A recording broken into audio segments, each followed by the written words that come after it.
Magandang umaga sa lahat. Ngayong umaga ay babasahin po natin ang ika-13 kabanata ng Korinto at magbabahagi ng salita ay si Pastor Jason. Ito ay napakasikat at napaka-importanteng kabanata.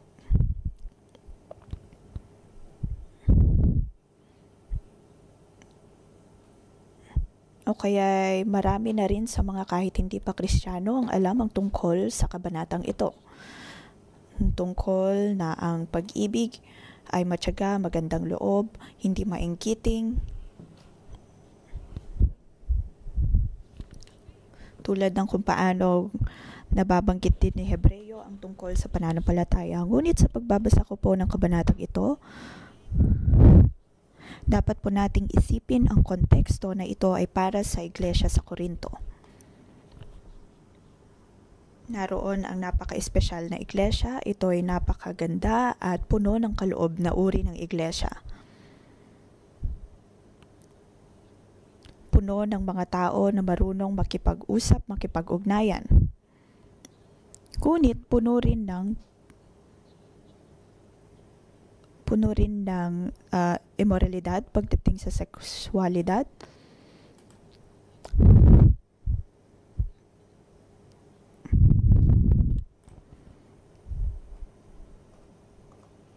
Ngunit aking napagtanto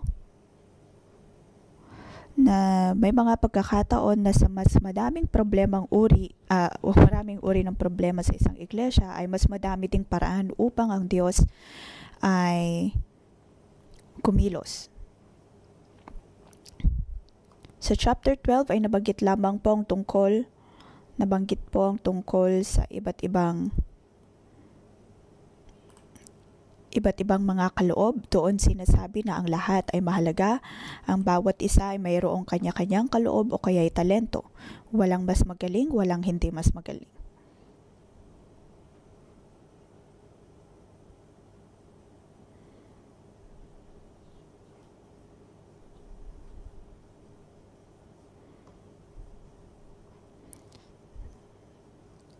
Pagkatapos ay chapter 14, nabanggit po ang pagtanggap ng misteryo at ano nga ang misteryong iyon. Iyon ay ang magamit ang bawat kaloob ng may pag-ibig.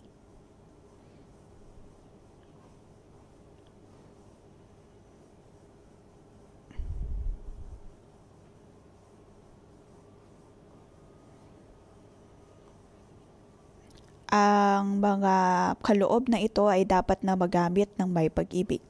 Ngayon, titignan natin ang verses 1 to 3. Sabi dito, magkaroon ng pag-ibig, magkaroon ng kaloob. Ang lahat ng mga kaloob na binibigay ng Diyos ay dapat na ginagamit ng may pag-ibig. Tulad ng sa banal na spirito ay tinutulungan tayo upang maunawaan ang Biblia. At mula sa espiritu ay dadaloy din ang bawat mabubuting gawa.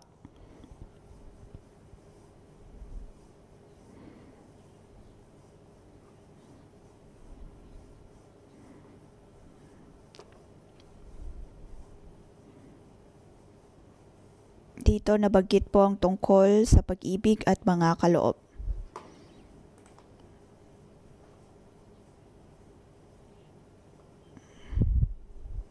Ngunit sinasabi, hindi po ibig sabihin nito na lahat ng kaloob ay dapat magsimula sa pag-ibig.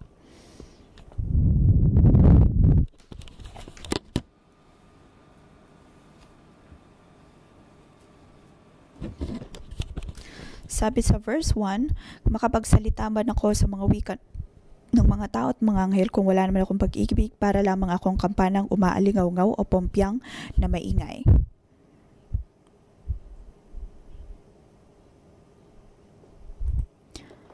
Sa chapter 2 ng Acts ng mga gawa ay nabanggit lamang po doon ang tungkol sa speaking in tongue o pakikipag-usap ng ayon sa ibang lengguwahe.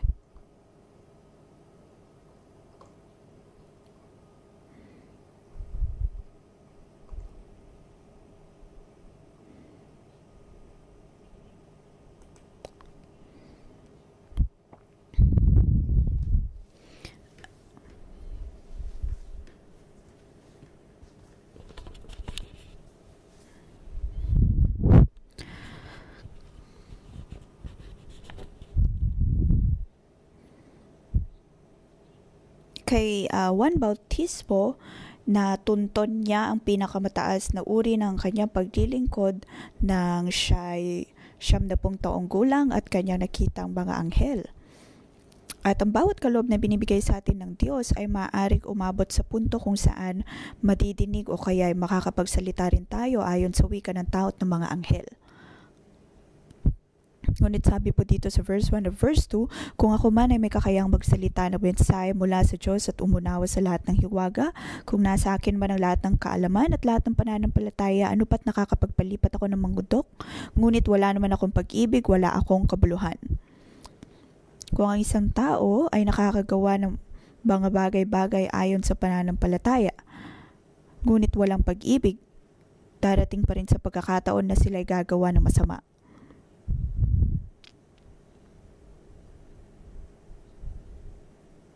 Dahil si Jesus na rin mismo ang nagsabi na maaaring may mga tao na gagawa ng kamanghamanghang bagay, ngunit hindi pa rin sila kilala ng Diyos dahil hindi sila kumikilos ayon sa pag-ibig. Verse 3, at kung ipamigay ko man ang aking lahat ng mga ari-arian at ialay ang aking katawan upang sunugin, ngunit wala naman akong pag-ibig, wala rin akong mapapala.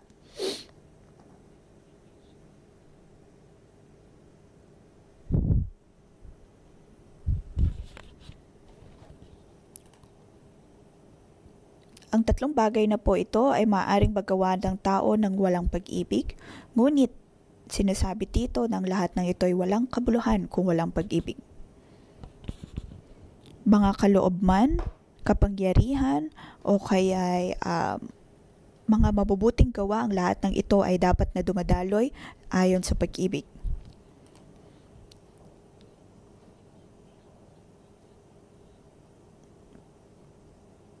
Dahil nakikita ng tao ang panlabas, ngunit nakikita ng Diyos kung ano ang nasa ating kalooban. Ikalawa ay verse 4 hanggang 7.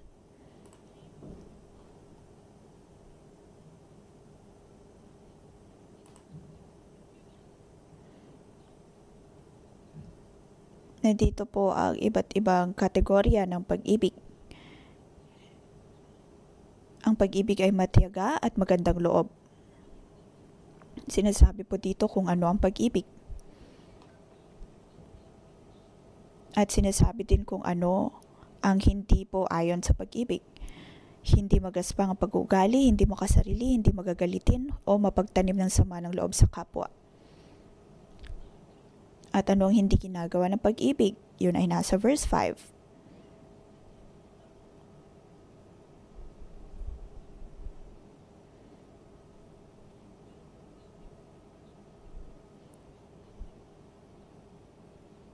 Sabi din sa verse 6, hindi ito natutuwa sa masama, sa halip ay nagagalak sa katotohanan.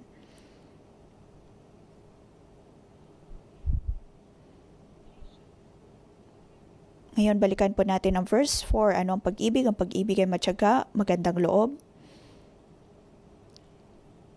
matiisin, mapagtiwala, puno ng pag-asa at nagtsatsaga hanggang sa wakas.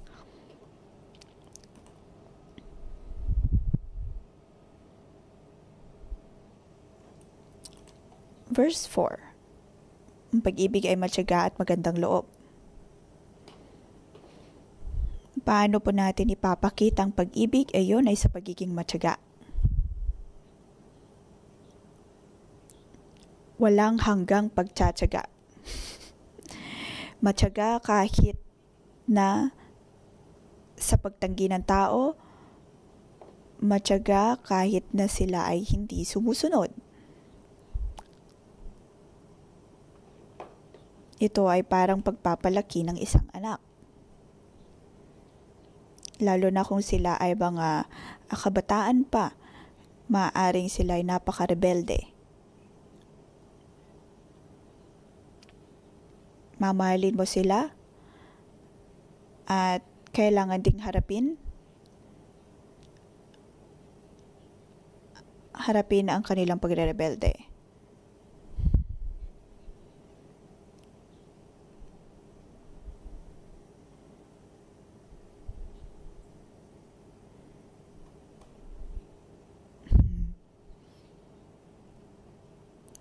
Maaaring may mga pagkakataon na hindi sila sumusunod, ngunit dapat mo lamang silang mahalin.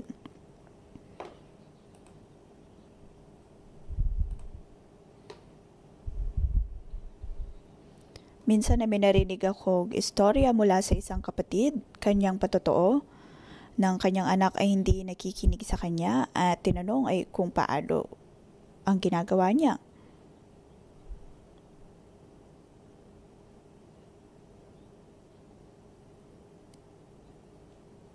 Ang nais niya ay makinig sana ang kanyang anak sa kanya at ano ang ginawa ng anak? Nagalit ang ama at kinuha ang kanyang unan. Pagkatapos ay tinanggal ang lahat ng nasa kwarto. Hanggang sa ang anak ay tuluyan ng umalis.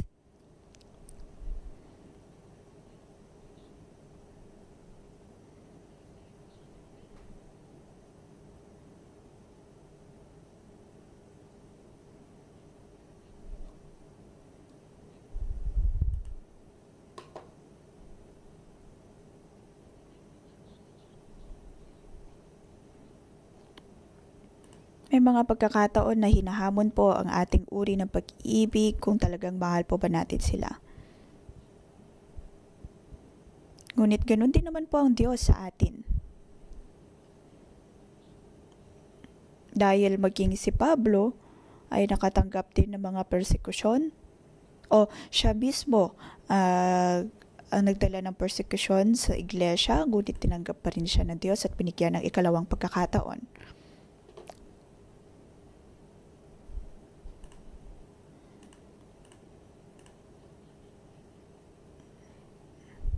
Ang pag-ibig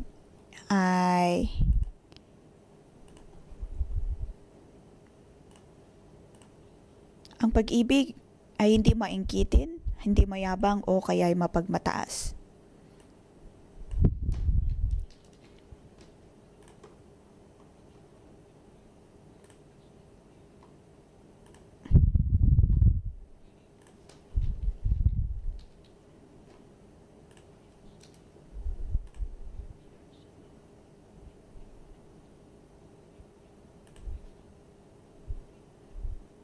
May mga pagkakataon na nakikita po sa ating mga reaksyon kung tayo nga ba ay may inggit sa loob natin. May mga pagkakataon nang lumalabas sa ating bibig ay puno ng kapaitan. Kaya dapat po tayo maingat.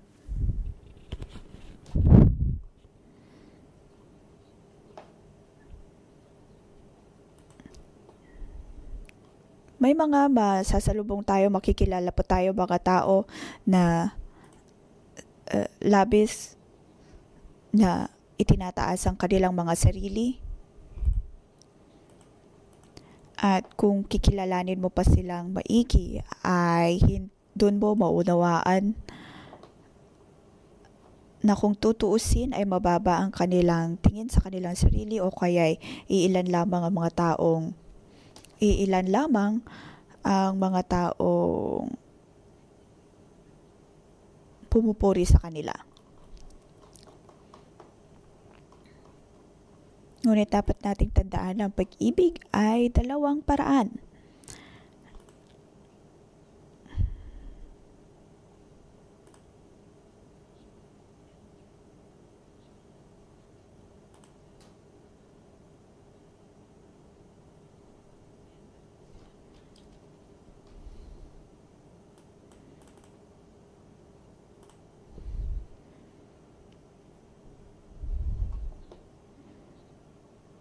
Ang katanungan ay kung nakikita po ba natin ang ating sarili o hindi.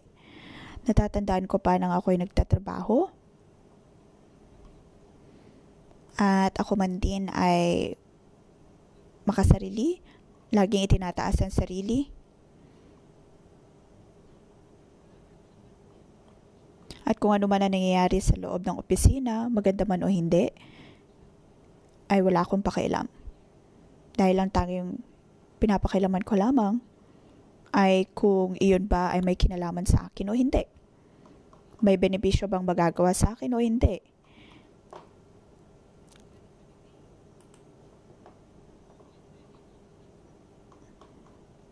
Kung ang mga nangyayari ba ay may maibibigay na benepisyo sa akin o wala.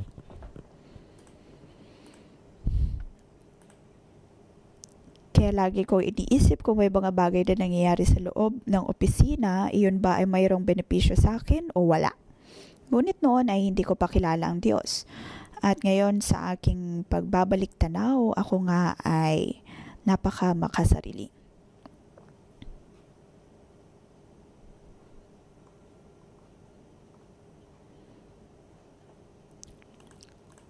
Sunod, ano ang pag-ibig o hindi pag-ibig? Hindi mabagas pang pag-uugali, hindi makasarili, hindi magagalitin o mapagtanim ng sama ng loob sa kapwa.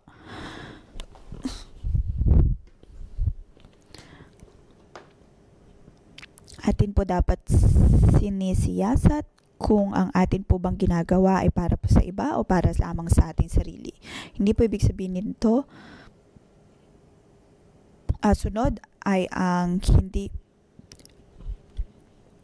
magagalitin. Hindi po ibig sabihin natin nito na hindi tayo pwedeng magalit.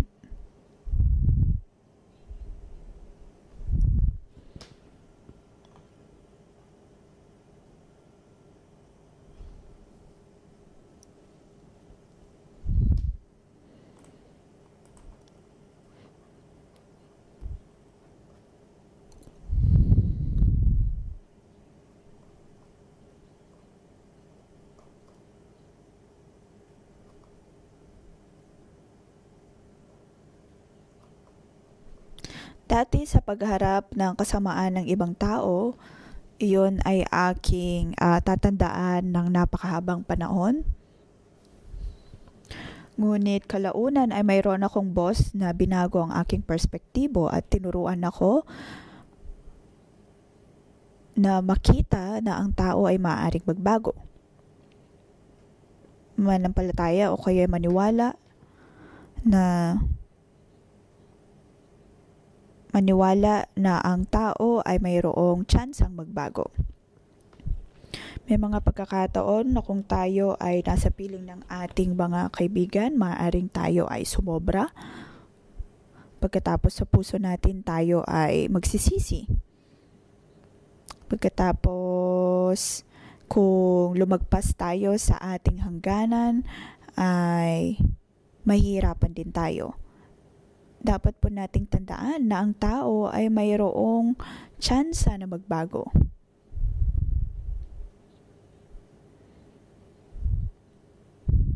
Kamakailan lamang ay mayroon din akong narinig na isa pang konsepto.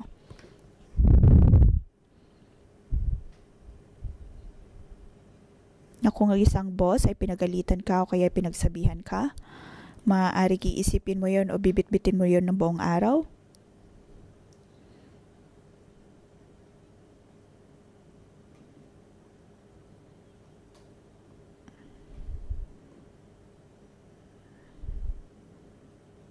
Maaaring para sa boss mo ay isang araw lamang nagalit iyon, ngunit para sa iyo ay didibdibin mo yon ng ilang mga buwan. Na para bang pakiramdam mo ay paulit-ulit ang kanyang galit sa iyo.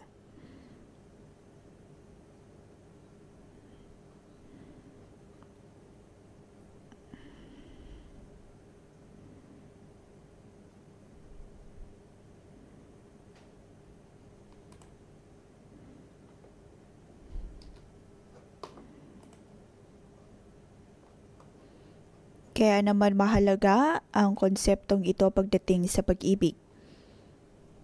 Hindi mapagtanim ng sama ng loob sa kapwa.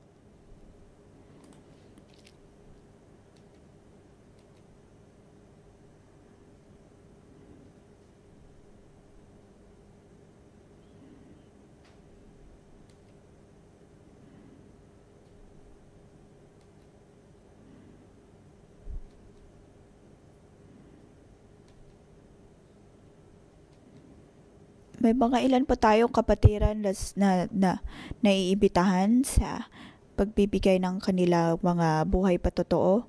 May mga pagkakataon na hindi ganon kalalim ang kanilang pagbabahagi.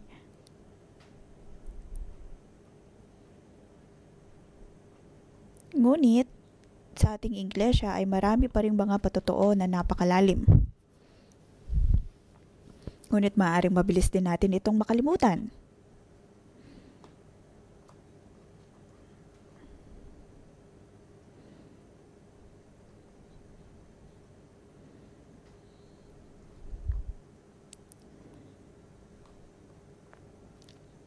Bawat linggo ay may iba't ibang mga patotoo tayo naririnig. Ngunit maaaring hindi po natin maalala ang lahat. Akala mo'y ikaw na ang pinakamahalaga, ngunit maaaring makalimutan din po ito ng karamihan.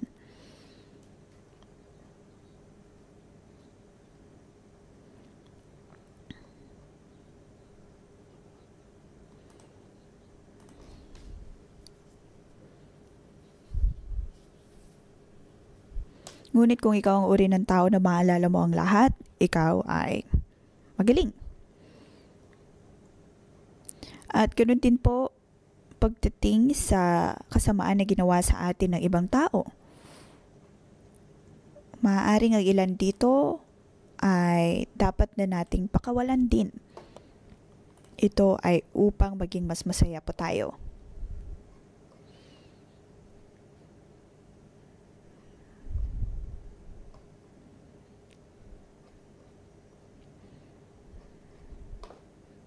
Pag-ibig ay mayroon pong hangganan. Sabi sa verse 6, hindi ito natutuwa sa mahasama, sa halip ay nagagalak sa katotohanan.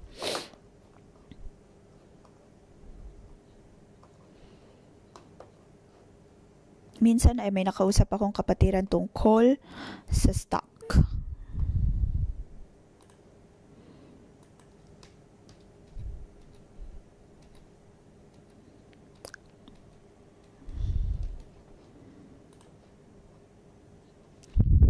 Ngunit ayaw niya itong higit na pag-usapan.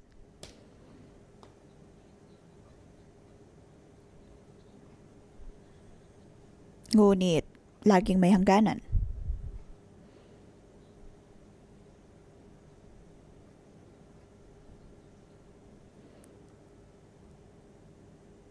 Ang pag-ibig ay hindi natutuwa sa masama, sa halip ay nagagalak sa katotohanan.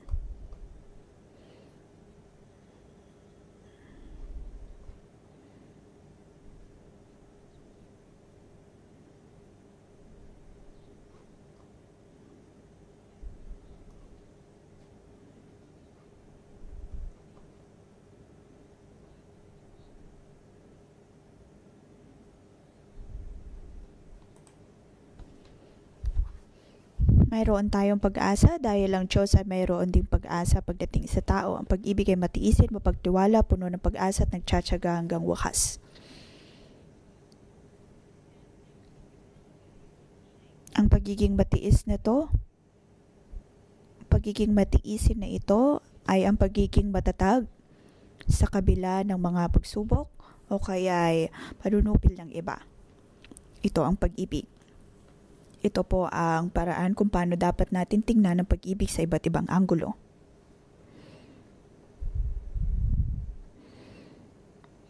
Ang ating focus ay maaaring nasa iba at hindi sa ating lamang sarili.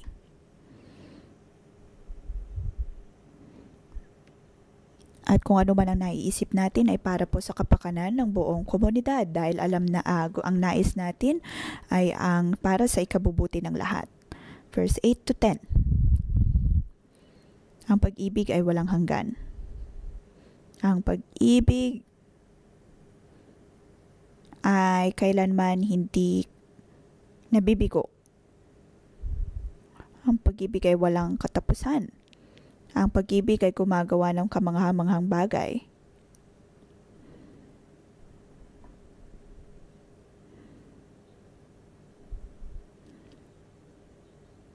Ang mga katuruan ng mga propeta ay maaaring limitado at maaari ding magkaroon ng hangganan.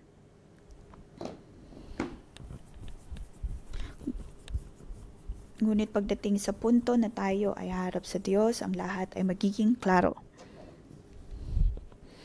At bilang anak ng Diyos,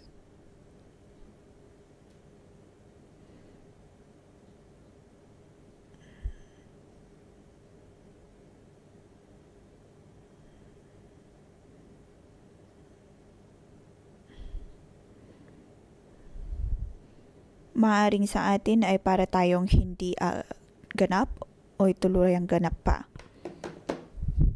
May mga pagkakataon na hindi natin maiwasan na maging makasarili at gagawa ng mga bagay na talagang makasarili. Ang mga bagay na ating hinahanap ay maaaring puro lamang din sa pangsarili.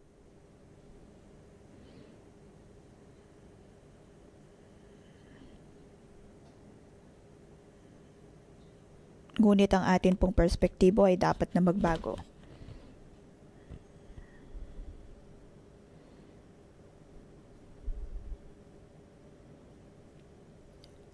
Kamakailan lamang ay nagkaroon po ako ng karanasan sa isang staff meeting ay napagsabihan kami na magsimulang magsalita ng Ingles. Pagkatapos, ang pinakapunto ay ang aking department.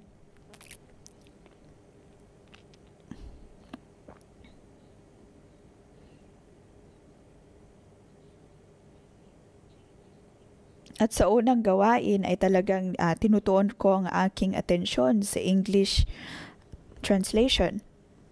At doon ko napagtanto na ang anyo service ay nandun na po ng 10 taon. At may mga pagkakataon na maaari mo namang piliin kung alin ang papakinggan sa hindi. Mayroong translation, ngunit maaari mong ipagpalagay na hindi mo iyon narinig. Ngunit ito ay makasariling kaisipan at pag-uugali.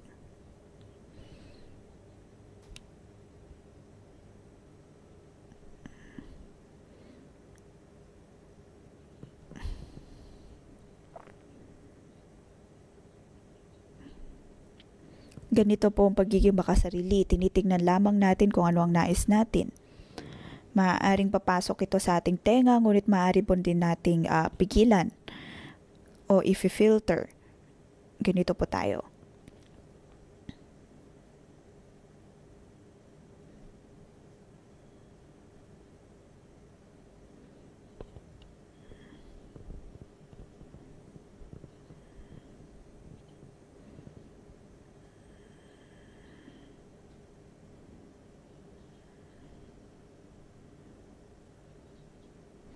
Kung hindi po tayo mature, kung hindi tayo ganap na mature,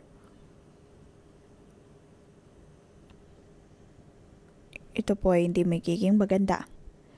Hindi natin makikita ang pagkilos ng Diyos.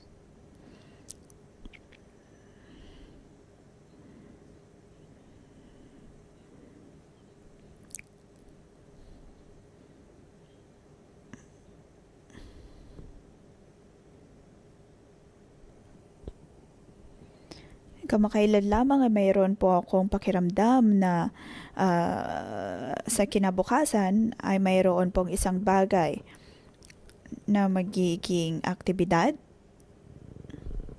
Ngunit ito ay walang biblical basis.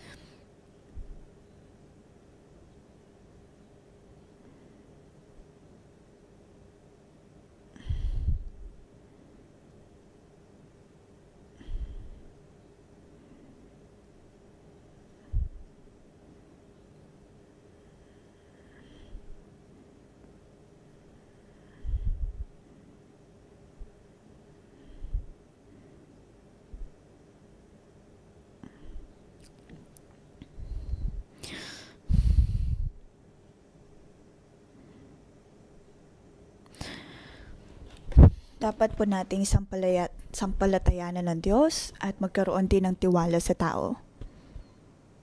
Magkaroon o kaya'y maging puno ng pag-asa. Naway tulungan po tayo ng Diyos na maunawaan ito at purihin natin ang Diyos.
Panginoong Hesus, kami ay nagpapasalamat sa iyo dahil ikaw ang pinagmumulan ng pag-ibig at ikaw ay dumating sa mundong ito at binigyan kami ng buhay.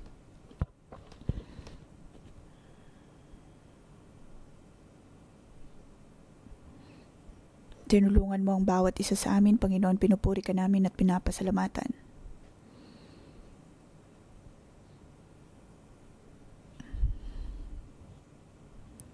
Panginoon, pinupuri ka namin at pinapasalamatan. Maraming salamat o Diyos sa iyong pag-ibig sa amin dahil ang iyong pag-ibig ay walang kondisyon, puno ng pag-ibig, puno ng habag, puno ng biyaya.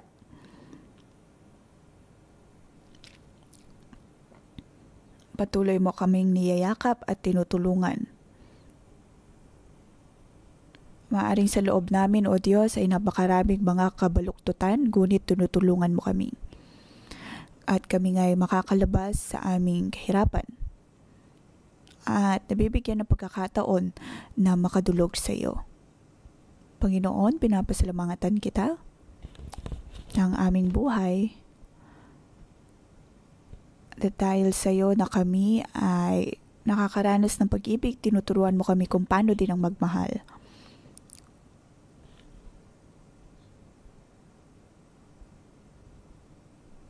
Panginoon, pinupuri ka namin at pinapasalamatan. Panginoon, maraming salamat dahil sa iyong pag-ibig na ikaw ay narito upang mahalin kami.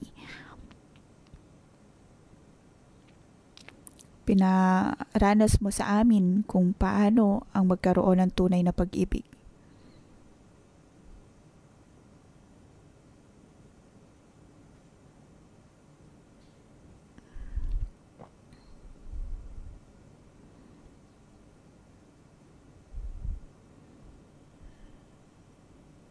Panginoon, maraming salamat na dahil sa iyong pag-ibig sa amin ay alam din namin kung paano magbigay ng pag-ibig sa iba.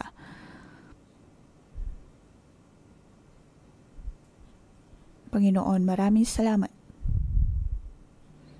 Mga kapatid,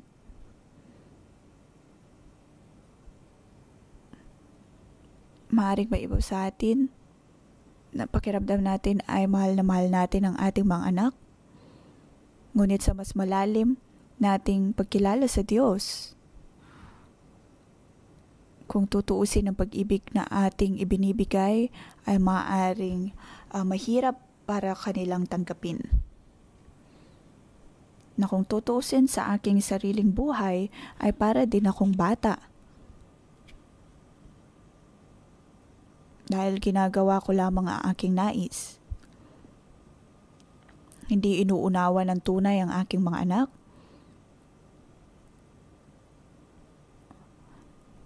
At kung ano man ang negatibong kaisipan nila ay dahil din sa aking pagiging negatibo.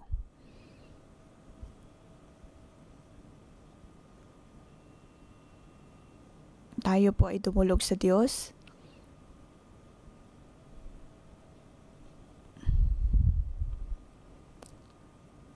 At siya sa atin ang puso kung atin po bang pag-ibig ay talagang ayon sa pag-ibig na ibinibigay ng Diyos. Dahil maaring ang uri ng pag-ibig na mayroon sa atin ay nagiging dahilan lamang upang sila ay makaramdam ng masyadong pagkontrol.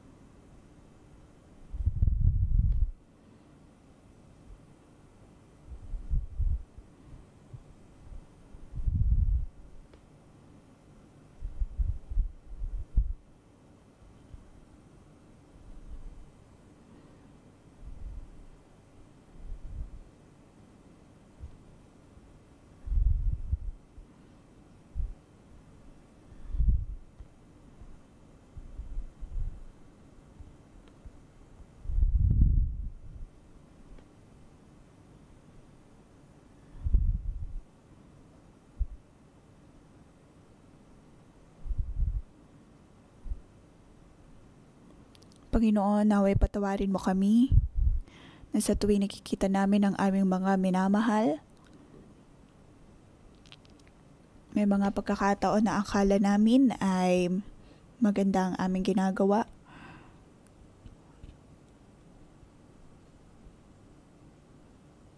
Lumalabas sa aming bibig, nararamdaman namin na para bang tama ang aming ginagawa. Ngunit Panginoon, ang aming buhay, nawawala sa amin ang pagiging mahinahon. May mga pagkakataon na tuwing humaharap kami sa aming mga cell member, sa aming mga anak, hindi namin iniisip ang kanilang puso at hindi ginagamit ang kahinahunan sa pakikipag-usap sa kanila.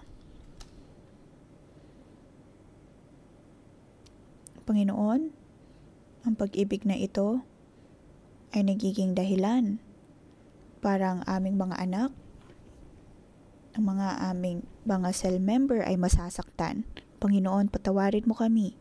Naway tulungan mo kami na magkaroon ng kahinahunan sa amin pong mga puso, magkaroon ng pag-ibig, magkaroon ng habag at biyaya, at hindi magdulot ng takot sa kanilang mga puso. Panginoon, tulungan mo kami upang ang aming mga buhay ay magkaroon ng higit pang kahinahunan, magkaroon ng pag-ibig na nagdudulot o kaya ay nagbibigay ng kasiyahan sa iba. Panginoon, naway tulungan mo kami. Panginoon, naway iligtas mo kami. Marami kaming mga ginagawa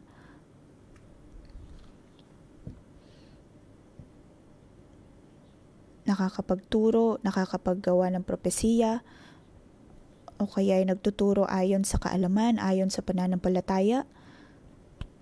Ngunit, kung tutuusin, ay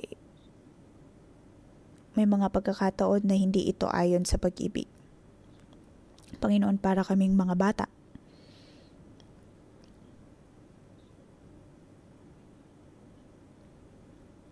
At sa tuwing ginagawa namin ito,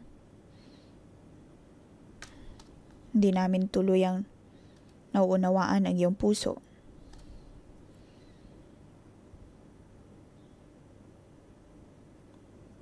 Lahat ng aming ginagawa ay para bang tulad ng isa bata. Panginoon, tulungan mo kami at patawarin mo kami. Patawarin mo, O Diyos, ang aming pagiging makasarili, ang aming pagiging mapagmataas.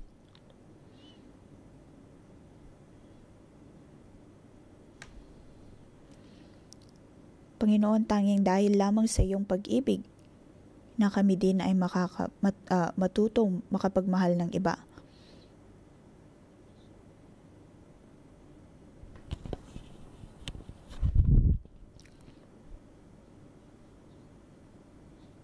Panginoon, tulungan mo kami na huwag maging parang bata lamang. Tulungan mo kami, O Diyos, upang aming maunawaan ang aming pagkakatawag. Aming makita ang aming sariling kahinaan. Panginoon, patawarin mo kami.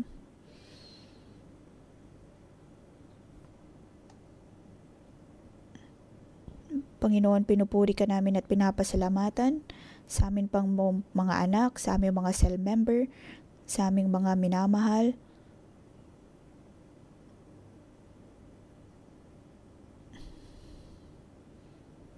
Maaaring sa loob-loob namin, O Diyos, ay wala kaming pag-asa, walang pasensya.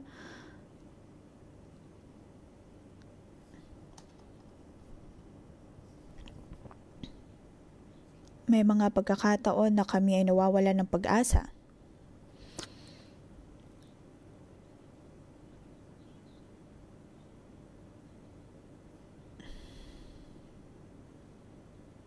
Panginoon, naway patawarin mo kami. Magkaroon ka ng habag at biyaya sa amin. Kami ay humihingi ng tawad sa iyo.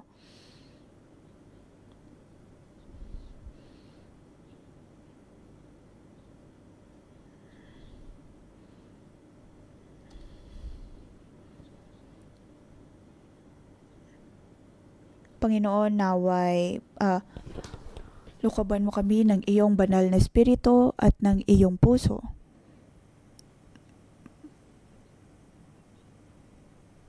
Alam namin, O Diyos, na sa aming mga buhay, kami ay limitado, kung kaya naman kami ay narito na humihingi ng kapatawaran at tulong sa iyo. Ikaw ay mapagpasensya sa amin at ikaw ang aming kalakasan. Naway sa bawat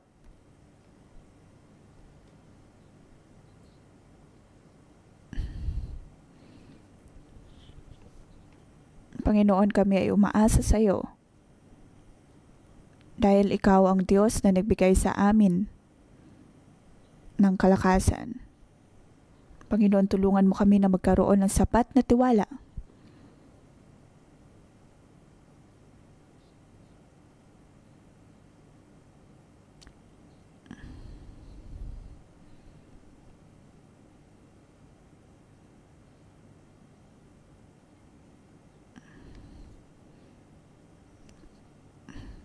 Panginoon, maraming salamat. Alam namin, O Diyos, na sa amin pong mga buhay, alam namin, O Lord, sa loob-loob namin ay para kami mga bata. Pakiramdam namin ay mahal na mahal namin ang aming mga anak, ngunit hindi namin napagtatanto na tanging kalamnan lamang namin ang kumikilos.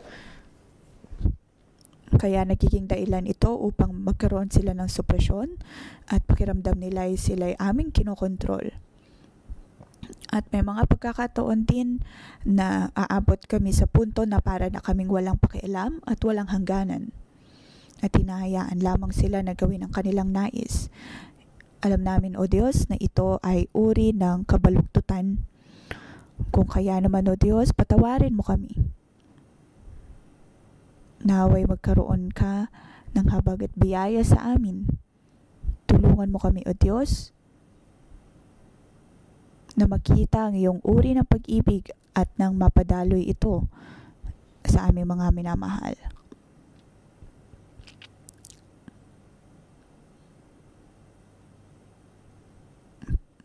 Panginoon, naway magliwanag ka sa amin pong mga buhay. Pakita mo sa amin, O Diyos, na kaya din naming maging matiisin, maging puno ng habag at biyaya.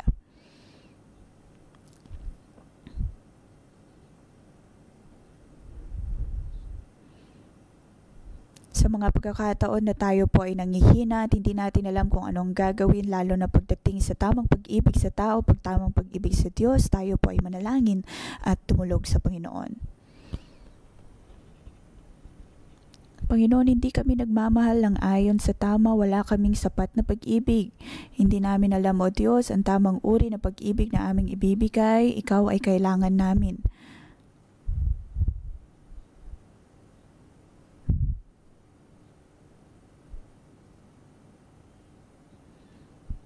Panginoon, kailangan namin ng iyong pag-ibig. Tulungan mo kami, O Diyos, na umibig ng tama.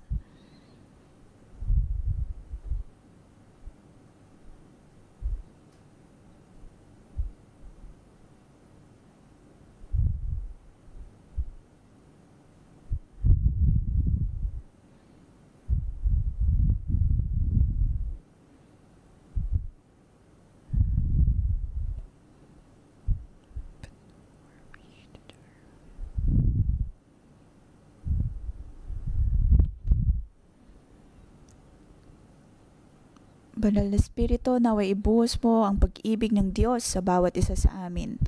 Ang iyong pag-ibig ang siyang pumuno sa bawat isa sa amin.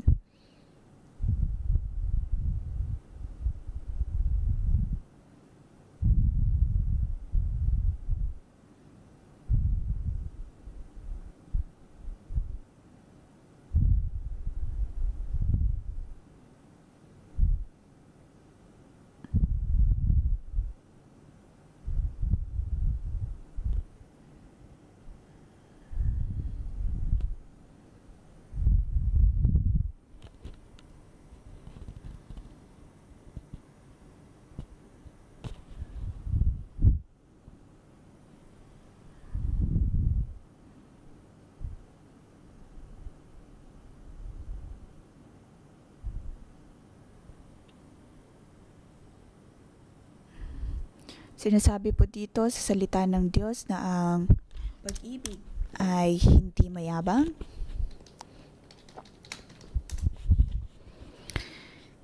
hindi magaspang ang pag-ugali, hindi makasarili, hindi magagalitin o mapagtanim ng sama ng loob sa kapwa.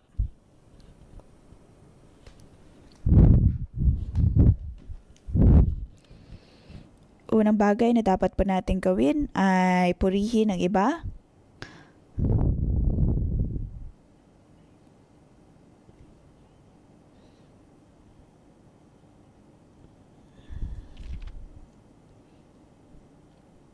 Atin pong ibahagi, maging bukas po tayo na ibahagi ang kadiliman sa ating mga puso pagkatapos ay ipanalangin ito.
Atin pong ipanalangin ng bawat isa, ipanalangin ng buhay ng bawat isa.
Panginoong Yesus, kami nagpapasalamat sa iyo.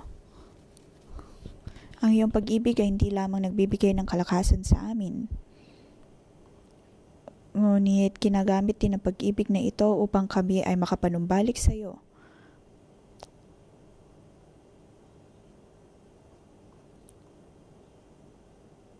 Maaring sa aming paglilingkod ay hindi kami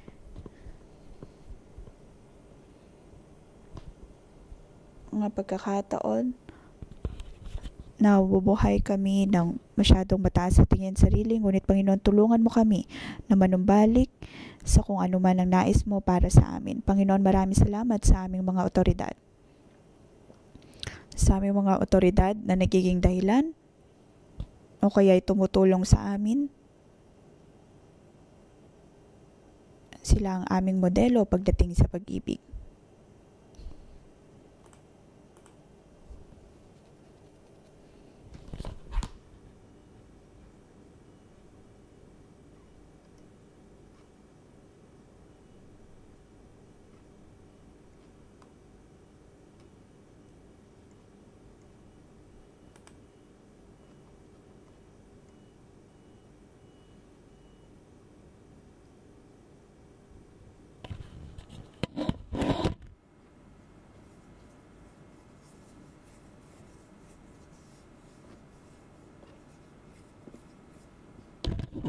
Pinupuri ka namin at pinapasalamatan sa aming pagtulog sa iyo. Ang iyong pag-ibig ang siyang pumupuno sa amin. Talagang mahal mo, O Diyos, ang iglesia sa Corinto at ganun din ang iyong pag-ibig para sa 611. Panginoon, bigyan mo ang iglesyang ito ng pag-ibig na walang hanggan, pag-ibig na hindi nagmamaliw. Panginoon, maraming salamat dahil naranasan namin ang kasapatan ng iyong pag-ibig.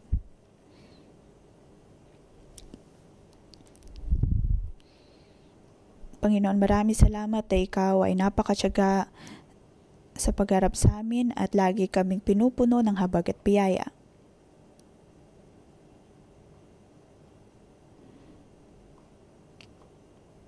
Alam namin, O Diyos, na maging sa iglesyang ito ay puno ito ng kaloob at puno ng habag at biyaya.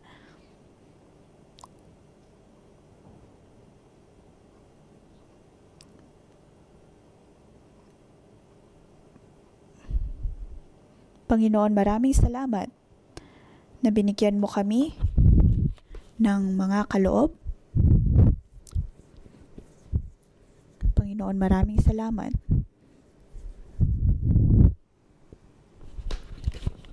Panginoon, maraming salamat na binigay mo sa amin ang Heartified Commandments. At alam namin, O Diyos, na mayroon kaming ikaw na patuloy na nagmamahal sa amin. Panginoon, alam namin na kami ay espesyal, kami ay bukod tangi, na kami ay iyong minamahal na aming Diyos amang nasa langit, na kami ay iyon ang minahal bago mo pa man nilikha ang mundong ito. Panginoon, maraming salamat, pinupuri ka namin at pinapasalamatan. Maraming salamat sa iyong pag-ibig, sa iyong proteksyon. Patuloy namin sinasabi sa iyo, O Diyos,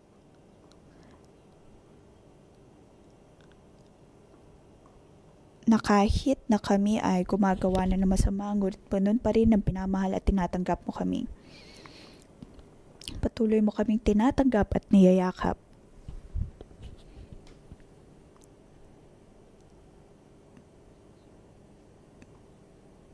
Panginoon, maaring sa amin ay wala kaming pag-asa.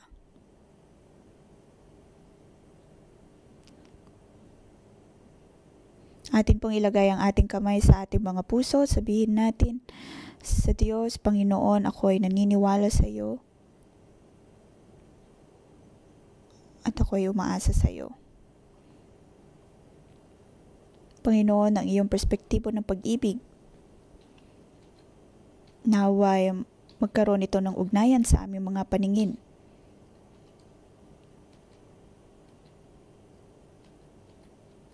Naway hindi namin higit na makita ang negatibong bagay na mula sa kaaway.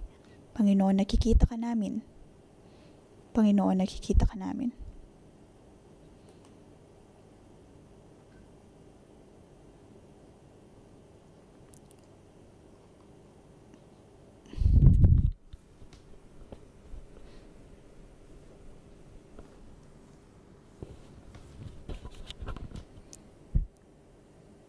Panginoon, ngayon,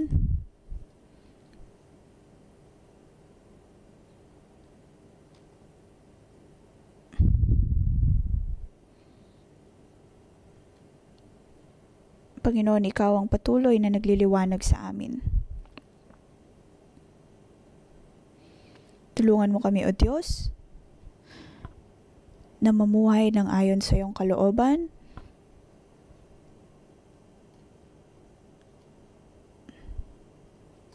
at ang bawat kaloob na iyong binibigay ay amin pong magamit ng may pag-ibig.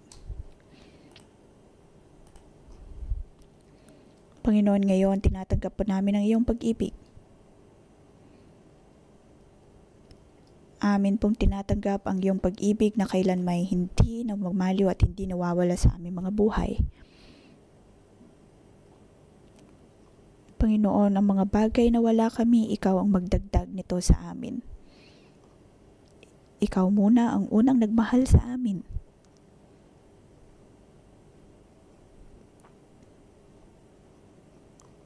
Mahalin at punuin mo kami, O Diyos, hanggang sa ito ay umagos ng sobra sa amin pong mga buhay.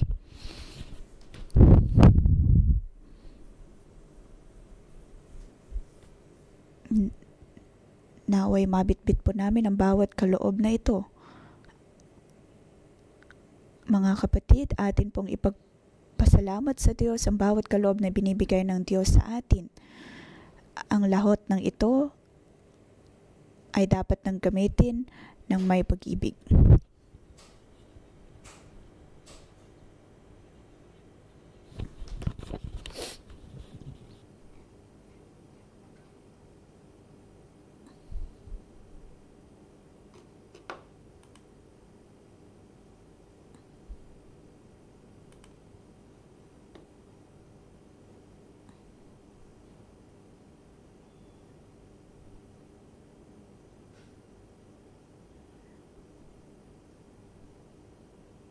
Sa ngalan ng Panginoong Hesus ay aking pinagpapalang bawat isa na kayo ay mapuno ng pag-ibig. Kayo ay mapuno ng pag-ibig na nagmumula sa Diyos at gamitin ang bawat kaloob ng may pag-ibig.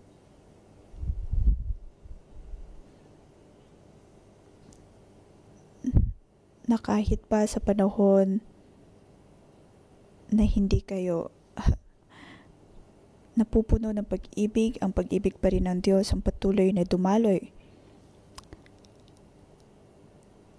Ang kanyang pag-ibig ang patuloy na makita sa iyong buhay. At ito ang magpapalaya sa iyo at magpapalaya maging sa mga taong nasa paligid mo. Panginoon, pinupuri ka namin na pinapasalamatan. Hanggang sa iyong muling pagbabalik, kami ay haharap sa iyo na may pag-ibig. At kami, O Diyos, ay iyong pagpapalain sa ngalan ni Jesus. Amen. Dito po nagtatapos ang ating pang umagang debosyon. Magandang umaga.